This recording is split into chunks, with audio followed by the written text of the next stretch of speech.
SaltCare is a faith-based charity located in the Shoalhaven of New South Wales, and it was founded in 2012.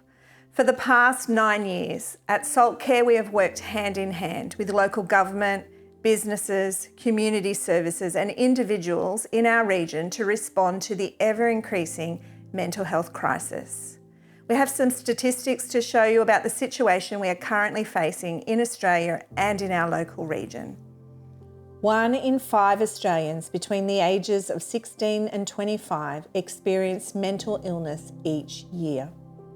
The most common mental illnesses are depression, anxiety and substance abuse. Commonly, people experience more than one illness at a time.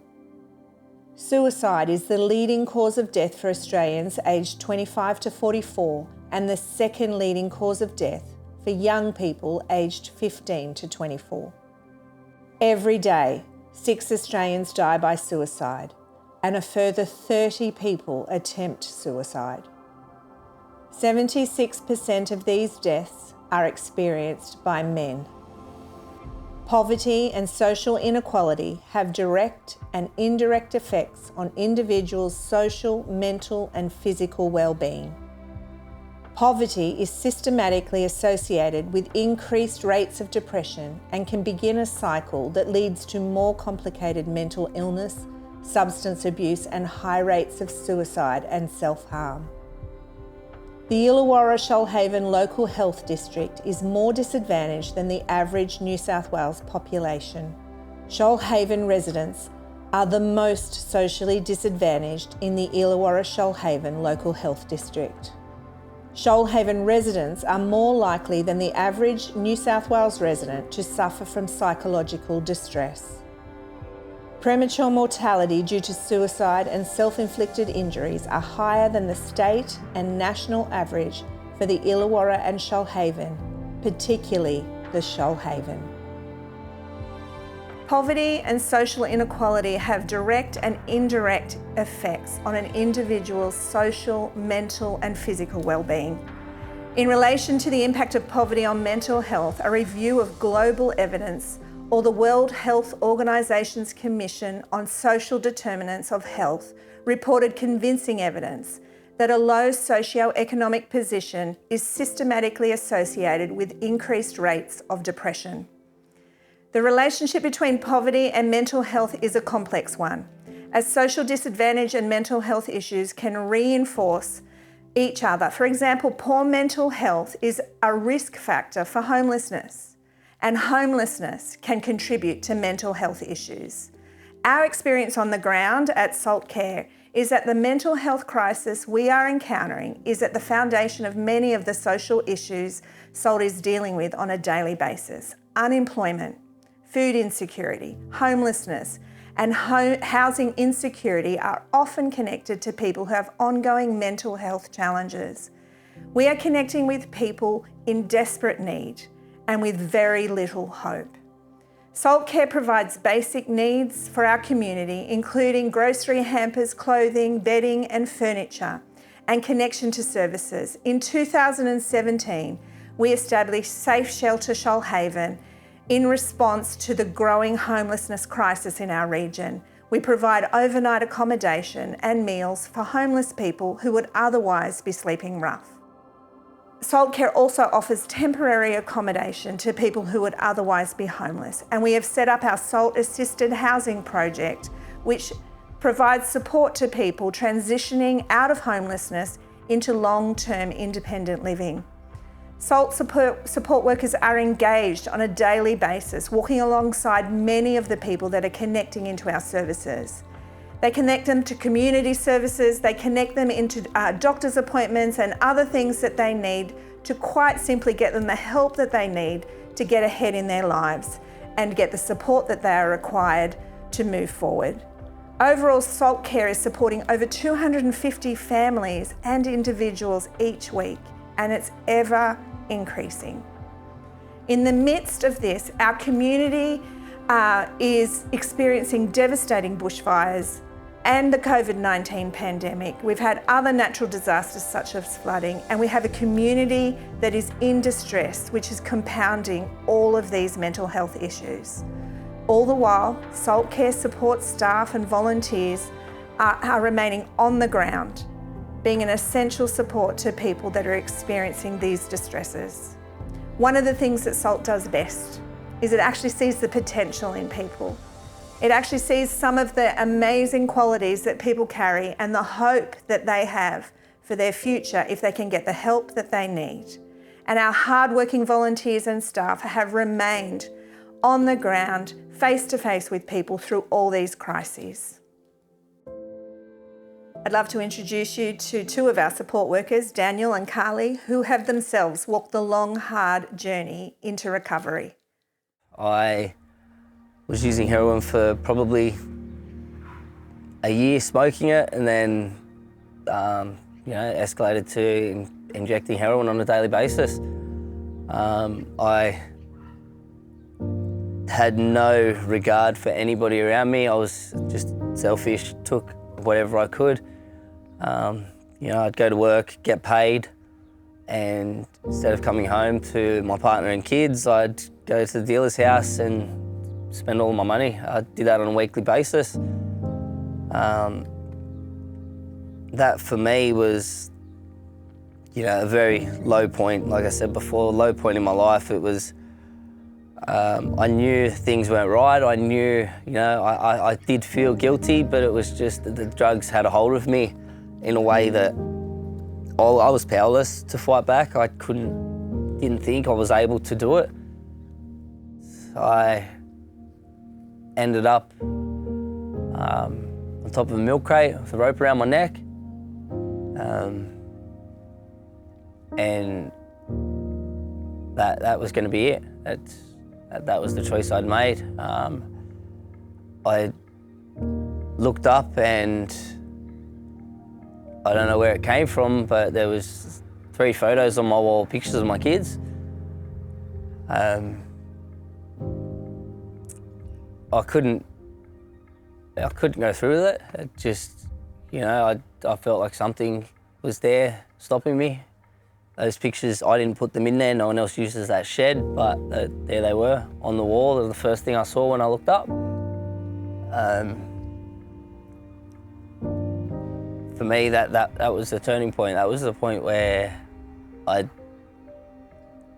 needed to do whatever I needed to do to be the person my kids deserved.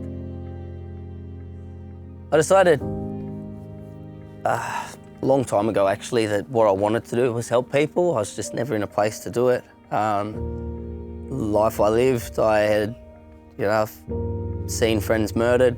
I've seen kids that I've known growing up go down the wrong path and overdose and just, not make it out like I did.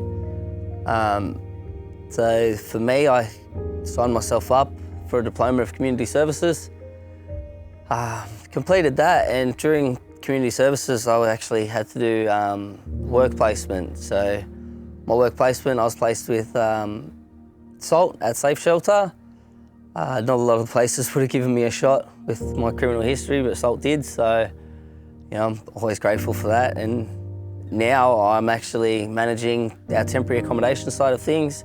So I'm a support worker for numerous people coming through, all with the same issues, drug, alcohol, gambling, addiction.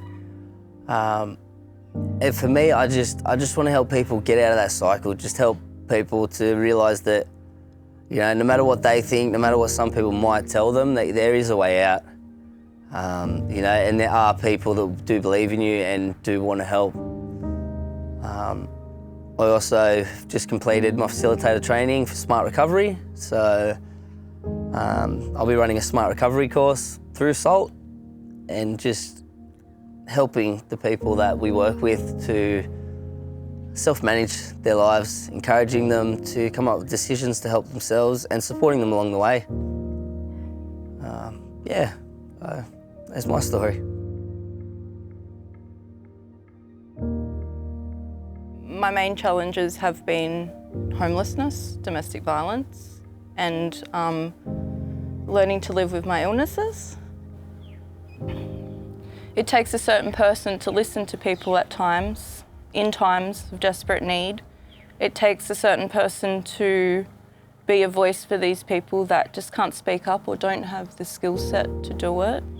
And I got to a stage, like I was saying, when I was sick, and I thought, I've got these life skills now. I've been there, done that. I haven't done it all, but I can apply this, not to myself, but to others, and hopefully help make a difference in their life and help them on their journey to where they want to be a guide and walk beside them.